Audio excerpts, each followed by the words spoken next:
Sendiri saya poinkan di sini 3 pembahasan. Yang pertama al-muradu bis-sayfi wasy-syita'i. Yang dimaksud dengan as-sayfiyu dan asy-syita'iyu. Jadi sayfiyu maksudnya Al-Quran, apa yang turun dari Al-Quran di as-sayf, di musim panas. Dan asy-syita'i artinya ma nazala fi syita, apa yang turun di asy-syita. Itu maksudnya.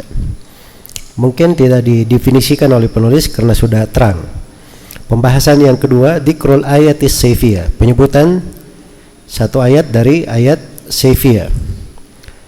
Dikatakan oleh An-Nadhim, sayfiyuhu ka ayatil kalalati, seperti ayat tentang al-kalala. Iya, ayat tentang al-kalala itu dimaklum ya, itu adalah ayat yang terakhir dari surah An-Nisa, ayat yang terakhir dari surah An-Nisa. Yastaftunak qulillahu yuftikum fil kalala. Ya, jadi itu datang dari ucapan Umar ibn Khattab radhiyallahu taala anhu, bahwa ayat ini turun fi sayf. Karena itu dikatakan oleh Umar, ala takfika ayatus sayf, tidakkah cukup bagi kamu ayat tentang as-sayf? Maksudnya ayat itu ya, yastaftunak qulillahu yuftikum fil kalala. Al-kalala itu dimaklum ya di pembahasan warisan. Iya, adalah seorang yang tidak memiliki, ketika dia meninggal tidak ada aslun waris dan tidak memiliki fara' waris. Bahasa lainnya tidak ada ayahnya dan tidak ada anaknya, tidak ada orang tuanya dan tidak ada anaknya yang masih hidup. Itu pembahasan kalala di warisan. Itu ayat yang turun di as-sayf. Adapun ayat asy-syita'i, dan ini pembahasan yang ketiga, dzikrul ayat asy-syita'i. Kata beliau, wasy-syita'i kal ashri fi Aisyah. Iya. Kenapa dikatakan ayat syita'i ini? Karena disebutkan bahwa ayat ini 10 ayat yang terkait dengan Aisyah itu radhiyallahu anha itu turun kepada Nabi sallallahu alaihi wasallam. Dan ketika Nabi turun ayat-ayat itu berkecuran keringat, padahal di musim yang sangat dingin, kata Aisyah. Jadi itu menunjukkan bahwa ini turunnya di musim yang sangat dingin. Baik, ayat 10 ayat yang turun pada Aisyah radhiyallahu anha itu kalau sudah diistilahkan semua orang memahami. Berarti 10 ayat di surah An-Nur, penjelasan tentang kesucian Aisyah radhiyallahu anha dari segala tuduhan kaum munafikin. Baik. Setelah itu beliau berpindah kepada an-naw at-tasi' al-firashi minal ayat. Bentuk ke-9 ayat-ayat al-firashiyu. Saya poinkan ada 3 pembahasan. Yang pertama al-muradu fil firashi. Ya, penulis tidak mendefinisikan ya apa itu al-firashi, tapi dari ayat contoh yang beliau sebutkan dan mulhaknya itu sudah menggambarkan apa yang beliau maksudkan. Iya. Jadi ayat al-firashi itu maksudnya adalah apa yang turun kepada Nabi sallallahu alaihi wasallam dan beliau sedang di kasurnya, sedang di ranjangnya. Apakah beliau sedang tidur atau tidak dalam keadaan tidur? Itu yang dimaksud dengan al-firashi. Baik. Kemudian pembahasan yang kedua, penyebutan sebagian ayat al-firashi. Addu ba'dil ayatil firashiyah. Di situ di bait syair yang ke-37 dikatakan oleh penulis rahimahullah, ka ayatis thalathatil muqaddimah fi naumihi fi baiti ummi Salamah. Ya, seperti ayat tentang 3 orang yang telah berlalu, 3 orang yang telah diterima taubatnya. Siapa itu 3 orang yang telah diterima taubatnya tadi? Ya, kisah sahabat Makkah, ya. Ka'ab bin Malik, Murarah bin Rabi'ah dan Hilal bin Abi Umayyah radhiyallahu anhum ajma'in. Jadi itu kan memang Nabi sedang tidur di rumah Ummi Salamah. Sedang tidur di rumah Ummi Salamah di atas kasur. Turun ayat-ayat itu. Turun ayat-ayat tersebut. Baik. Kemudian setelah itu kata beliau, wa yalhaquhun nazilu mithlar ru'ya, wa yalhaquhun nazilu mithlar ru'ya liqauni ru'yal anbiya'i wahya. Dan mulhaq diikutkan dengan ayat firash ini, ayat yang turun seperti mimpi, karena mimpi para nabi itu adalah wahyu. Jadi maksudnya begini, ada ayat-ayat yang diterima turun kepada Nabi sallallahu alaihi wasallam dan Nabi dalam keadaan tidur. Nabi dalam keadaan tidur. Iya. Baik. Jadi ini disebut mulhaq ya, karena dilihat dalam, katanya di kondisi mimpi. Di kondisi mimpi. Baik. Nah ini di dalam memahaminya, di antara ulama ada yang berpendapat seperti yang disebut oleh penulis di sini,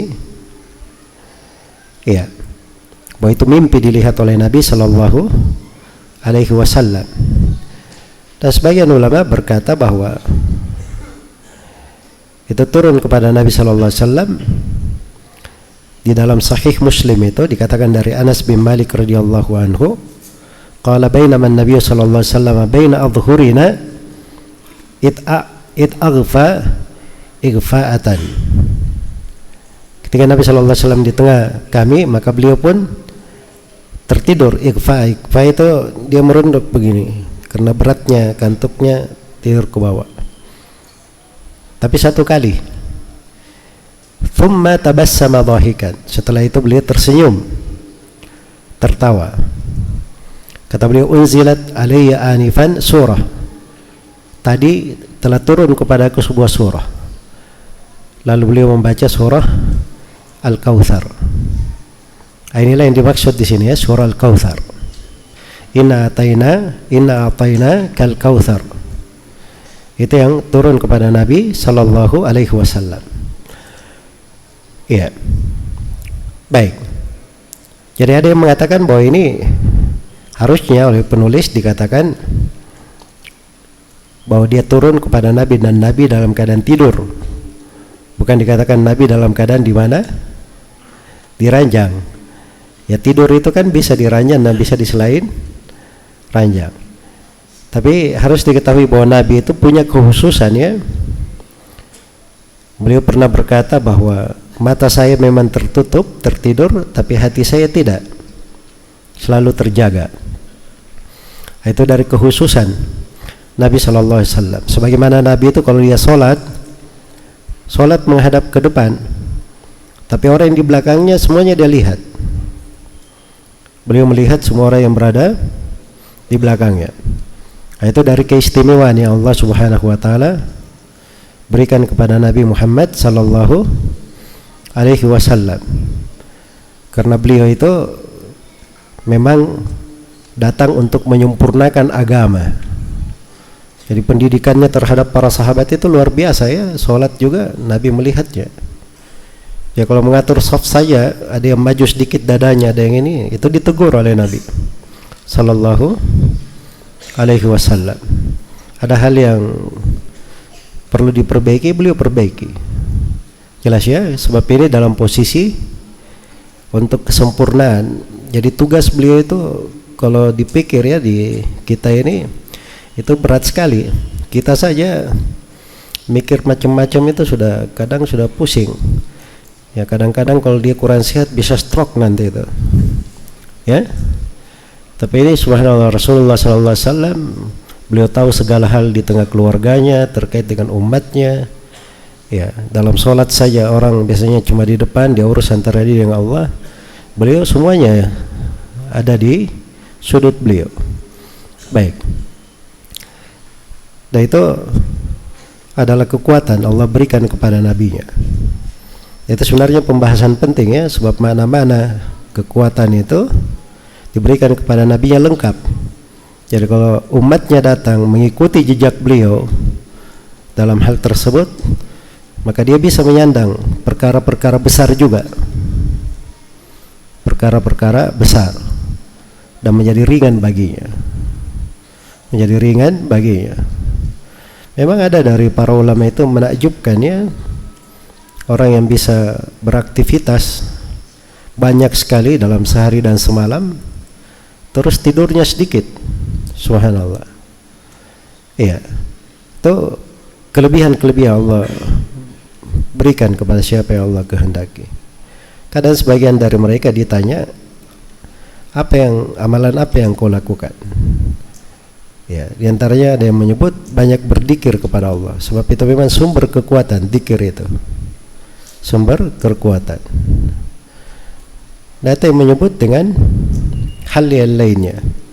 Ya, maksudnya itu perkara-perkara berjalan ketika kekuatan niat ada, terus didukung dengan bersandar kepada Allah dan dia jalani dari sebab-sebab amalan-amalan, maka dia diberi kekuatan, hal yang besar, hal yang banyak. Baik. Jadi ini mana al-isyara ilal mulhaq biha, mulhaq yang diikutkan dengan tidur kepada, dengan apa namanya, ayat al-firashi. Baik, selesai pembahasan ini. Setelah itu penulis rahimahullahu ta'ala, ya, penulis rahimahullahu ta'ala berkata, an-naw'ul ashir asbabun nuzul. Bentuk ke-10 asbab an-nuzul, sebab turun. Ya, asbabun nuzul saya poinkan ada 5 pembahasan. Yang pertama al-muradu bi asbabin nuzul, yang dimaksudkan dengan asbab an-nuzul. Jadi saya beri masail gitu, walaupun tidak diterangkan khusus oleh penulis dari sudut definisi, tapi itu diambil dari kandungan apa yang disebut oleh penulis, bahwa penulis ingin menjelaskan tentang asbabun nuzul. Iya, tentang asbab an-nuzul. Baik, asbabun nuzul, ya kalau dikatakan asbabun nuzul itu adalah penyebutan sebab. Yang namanya asbab jamak dari sebab ya. Jadi itu penyebutan tentang sebab turunnya ayat. Ya. Penyebutan tentang sebab turunnya ayat. Dan sebab an-nuzul itu, sebab an-nuzul itu dibahas oleh para ulama dari 2 arah. Ada sebab turun terkait dengan hal yang khusus, sebab khusus, seperti yang akan diterangkan oleh penulis di sini. Ini sebab khusus ya. Jadi ayat ini turun terkait dengan ini turun terkait dengan ini. Itu sebab khusus namanya.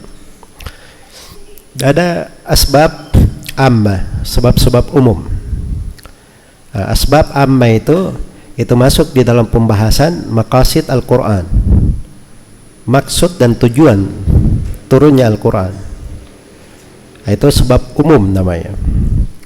Sebab umum itu masuk di dalam ilmu yang disebut dengan nama maqasid asy-syariah.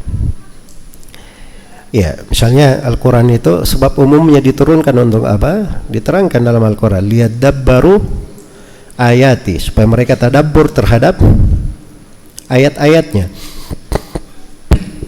Maka Al-Quran itu harus diperhatikan pokok dari tadabbur di dalam hal tersebut. Iya.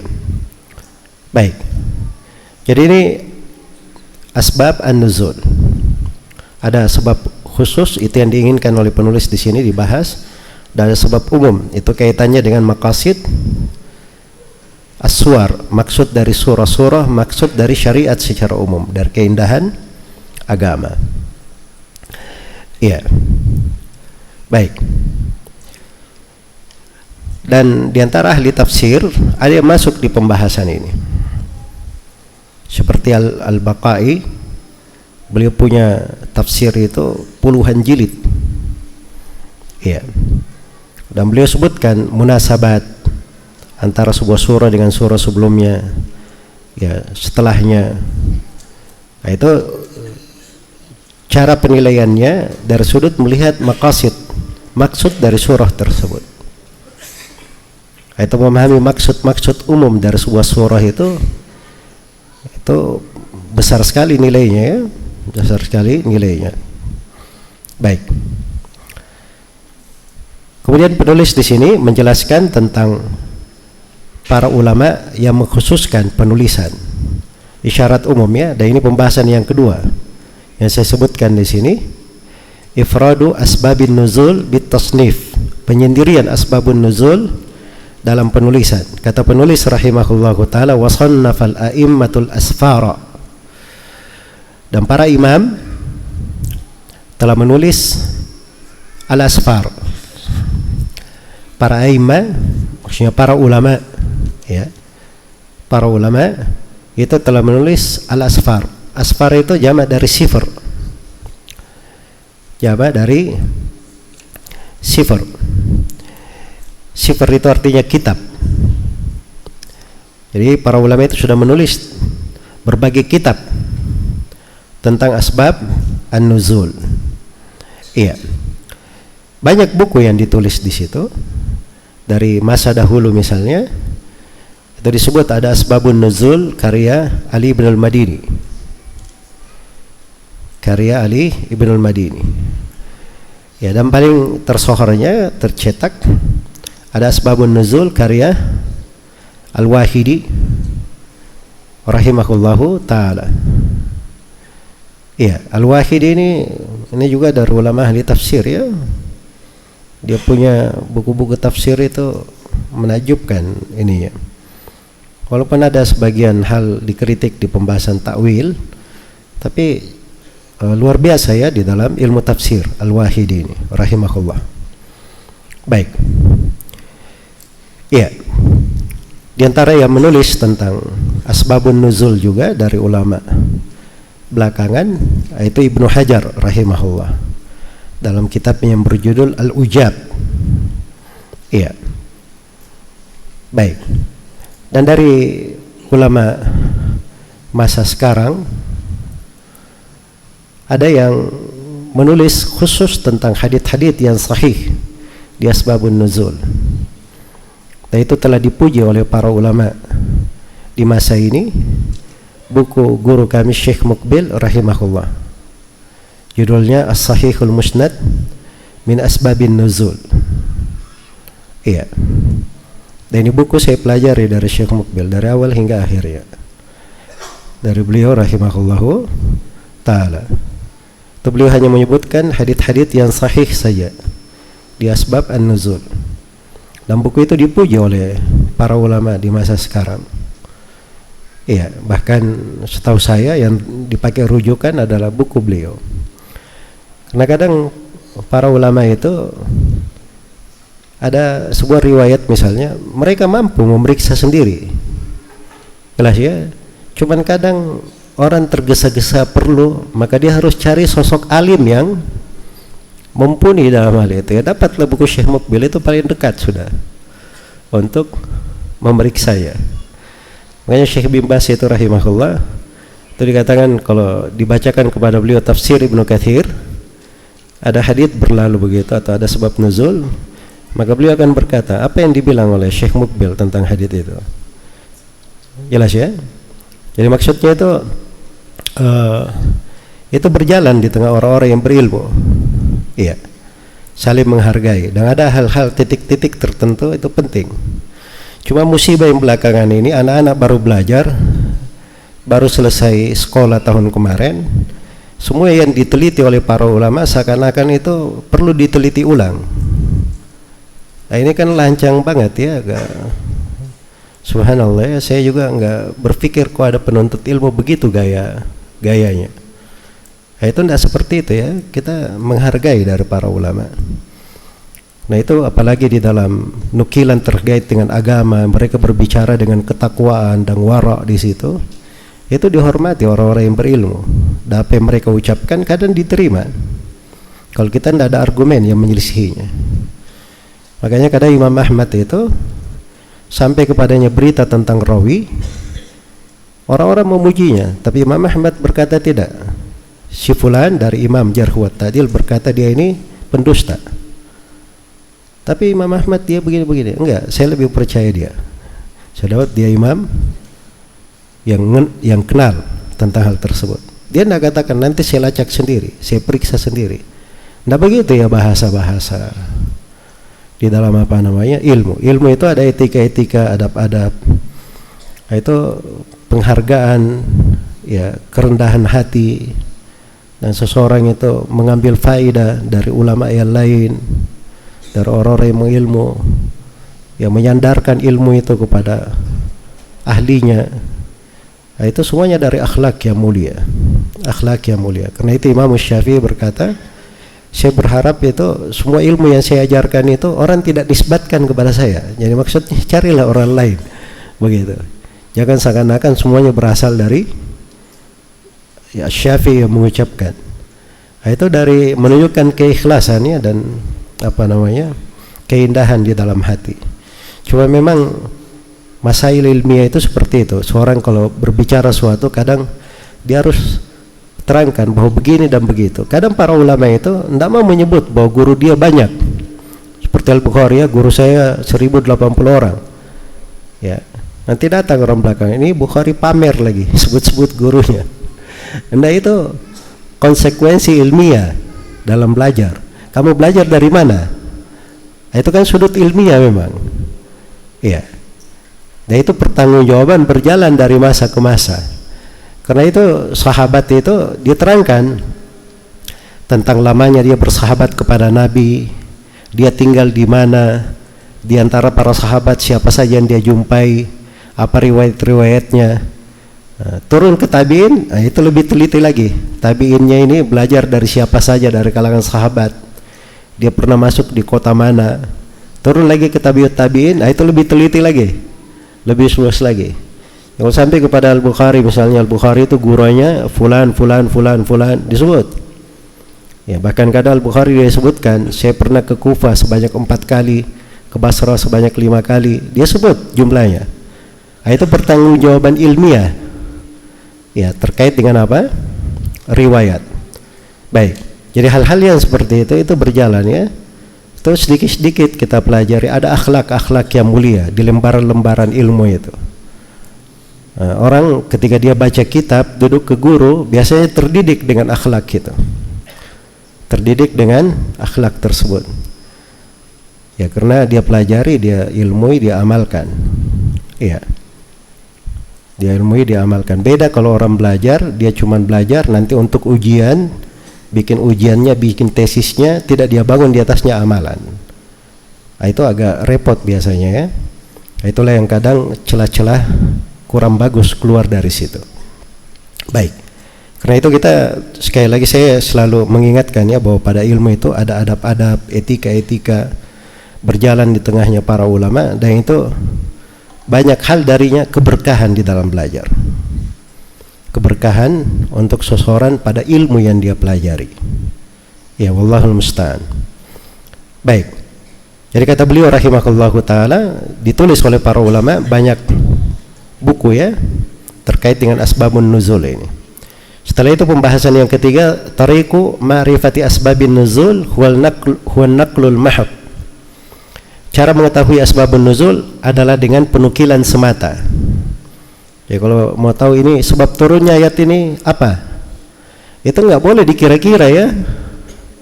Oh kira-kira ini waktu itu masa paceklik, barangkali karena begini dan begitu. Tidak. Nah, ini harus ada nukilan. Itulah an-naqlul mahd namanya. Karena itu kata beliau, fihi fayammim nahwaha istifsara. Ya, telah ditulis dalamnya berbagai buku, fayammim nahwaha istifsara. Maka sengajalah kamu cari, minta kejelasan tentang asbab nuzul itu. Itu bahasa dari penulis bahwa kalau mau tahu sebab turunnya ayat atau sebuah surah, ya, maka itu dengan penukilan. Itu dengan penukilan. Ya, karena itu kata Al-Kafiji rahimahullah dalam kitab At-Taisir, ya. Dan ini disebut di sebagian syarah buku ini, ajma'u ala anna at-takallum fihi la yajuzu biduni as-sama'i wal musyahada. Telah sepakat para ulama bahwa tidak boleh berbicara tentang sebab turunnya ayat tanpa dia dengar riwayat atau dia saksikan. Iya. Jadi tidak boleh kecuali penukilan atau ada yang dia lihat langsung ayat itu turun kepada Nabi Shallallahu Alaihi Wasallam. Baik. So, kalau tidak seperti itu, dia nanti akan digolongkan orang yang berbicara tanpa ilmu. Iya. Ini pembahasan yang kedua. Ya, kalau sudah diketahui sebab turunnya itu ada di buku-buku ditulis oleh para ulama, sisa dilacak pada setiap ayat itu. Sebab turunnya apa? Sebab turunnya apa? Cuman sekarang ini sebab turun itu di dalam buku-buku tafsir kadang ada yang disebut riwayat, telah diriwayatkan ada sebab turun begini. Diperiksa riwayatnya dari mana asal usulnya, tidak ketemu. Iya, maka ini pada dasarnya dibiarkan lalu dicocokkan dengan kaidah di penafsiran yang lain. Tapi kalau dia periksa dari riwayat begini, dia lacak asal usulnya, kemudian diketemukan riwayatnya, maka harusnya dia tahqiq riwayat itu dari sudut keabsahannya. Iya, dari sudut keabsahannya. Itulah yang dilakukan oleh Syekh Muqbil rahimahullah. Beliau kumpulkan khusus riwayat yang sahih di pembahasan asbabun nuzul. Jelas ya? Tetapi dimaklum ya, ilmu tafsir itu tidak sama dengan ilmu riwayat. Tidak sama dengan ilmu riwayat. Dan itu kalimat ilmu tafsir tidak sama dengan ilmu riwayat, itu panjang pembahasannya, panjang uraiannya. Tapi itu kaidah umum ya, kaidah umum. Baik. Berikutnya kata beliau rahimahullah, di sini saya poinkan dari pembahasan yang keempat, aqsamul marwiyat fi asbabin nuzul. Bentuk-bentuk riwayat dalam asbabun nuzul. Kata beliau, fihi ma fihi yurwa an sahabiyyin rufi' wa in bighairi sanadin fa munqati' aw tabi'i fa mursalun. Sampai situ ya. Itu penjelasan bentuk-bentuk dari marwiyat di pembahasan asbabun nuzul. Jadi sini penulis sebut 3. Iya. Bentuk-bentuk riwayat dalam asbabun nuzul ada berapa di sini yang disebut oleh penulis? Ada 3. Ada riwayat yang bersambung kepada sahabat. Iya. Ada riwayat yang tanpa sanad. Dan ada riwayat dari tabi'in. Ada riwayat dari tabi'in. Ya, sekarang apa hukumnya? Apa hukumnya? Kalau riwayatnya bersambung kepada sahabat, maka itu diterima. Diterima. Sebab kalau sahabat berkata ini ayat sebab turunnya begini, itu diterima. Sebab memiliki hukum apa? Hukum marfu. Dan itu disebut kaidah itu oleh Al-Hakim di Ulumul Hadits dan diterangkan panjang lebar oleh Syekh Muqbil rahimahullah di Muqaddimah Asbabin Nuzul, As-Sahihul Musnad min Asbab An-Nuzul, bahwa apa yang diterangkan oleh para sahabat ini sebab turunnya begini dan begitu, itu punya hukum hadits marfu. Karena sahabat itu tidak mungkin dia bicara tentang ayat tanpa ada ilmu dari Nabi Sallallahu Alaihi Wasallam. Bentuk yang kedua, ada sebab turun tidak ada sanadnya. Tidak ada sanadnya. Kalau dia tidak ada sanadnya, maka itu dihitung sebagai hadits yang munqati', hadits yang terputus. Baik. Kemudian yang ketiga, ada yang disandarkan kepada tabi'in. Kalau dia disandarkan kepada tabi'in, menurut penulis itu hukumnya adalah mursal. Itu hukumnya adalah mursal. Baik. Jadi itu 3 yang disebut oleh penulis rahimahullah. Jadi kalau dirinci detailnya itu ada 4 sebenarnya. Yang pertama disandarkan kepada sahabat, ya, itu punya hukum marfu' 1. Yang kedua disandarkan kepada sahabat tanpa sanad, iya, maka itu disebut sebagai apa? Hadits munqati', terputus. Yang ketiga disandarkan kepada tabi'in, maka itu mursal. Dan yang keempat tidak ada sanadnya sama sekali. Tidak ada sanadnya sama sekali. Baik. Nah, itu tidak diterima. Iya, itu tidak diterima. Baik. Kemudian di sini di pembahasan tafsir, ya, di pembahasan tafsir itu saya sudah terangkan tadi kaidah umum, ya. Di pembahasan tafsir itu bab tafsir, ya, termasuk ulumul Quran, itu tidak seketat pembahasan riwayat. Pembahasan riwayat. Kalau pembahasan riwayat itu kita sudah belajar ilmu mustalah, wah itu detail sekali itu pembahasan riwayat itu. Ya. Cuman ada beberapa ilmu itu diberi keluasan oleh para ulama. Diberi keluasan oleh para ulama. Di antaranya adalah ilmu tafsir. Ilmu tafsir. Baik. Karena itu apa yang datang dari para sahabat Rasulullah sallallahu alaihi wasallam, jadi kalau dilihat pada hal itu dengan sanadnya sudah syah dari sahabat, itu diterima. Itu diterima. Tapi kalau misalnya sanadnya tidak ada tapi banyak nukilan dari para ulama yang menukilnya dan itu sesuai dengan makna ayat, maka itu enggak ada masalah, diterima. Diberi keluasan. Nah, kalau dia datangnya dari tabi'in, itu tabi'in tadi dihukum hadits mursal. Baik. Jadi itu kesimpulan tentang pembagian riwayat-riwayat seputar asbab an-nuzul. Jelas, ya? Berikutnya, yang terakhir di sini, addu ba'di ma sahha sababun nuzulihi minal Qur'an. Beberapa contoh asbabun nuzul yang sahih dari Al-Qur'an. Kata beliau, wasahhati asya' kamali ifkihim min qissati was-sa'yi wal hijabi min ayati khalfal maqamil amri bis salati. Baik.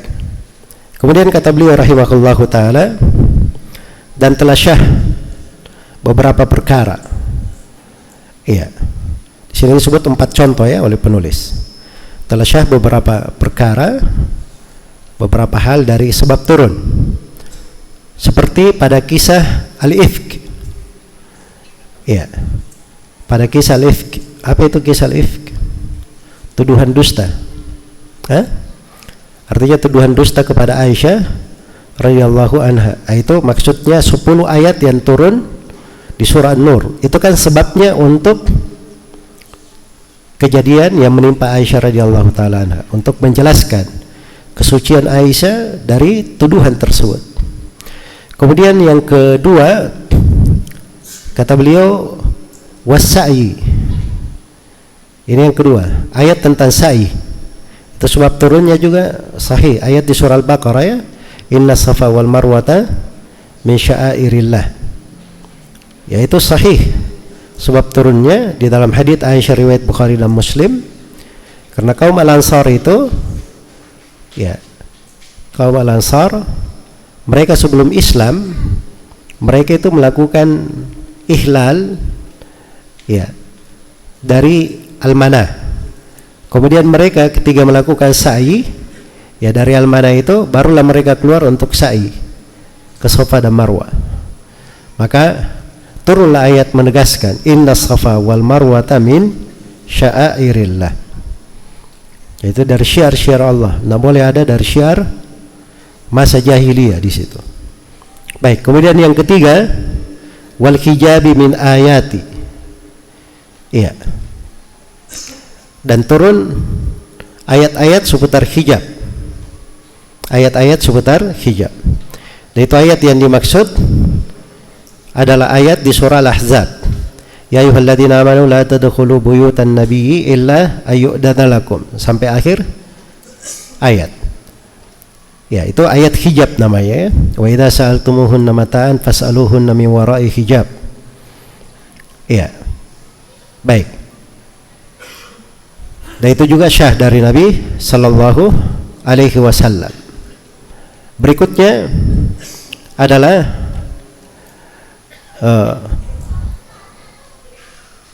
khalfal maqami, adalah khalfa al-maqam,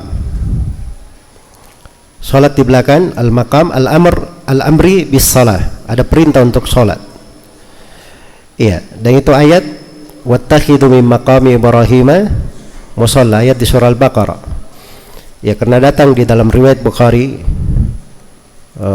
di dalam riwayat sahih dari Umar bin Khattab radhiyallahu taala anhu.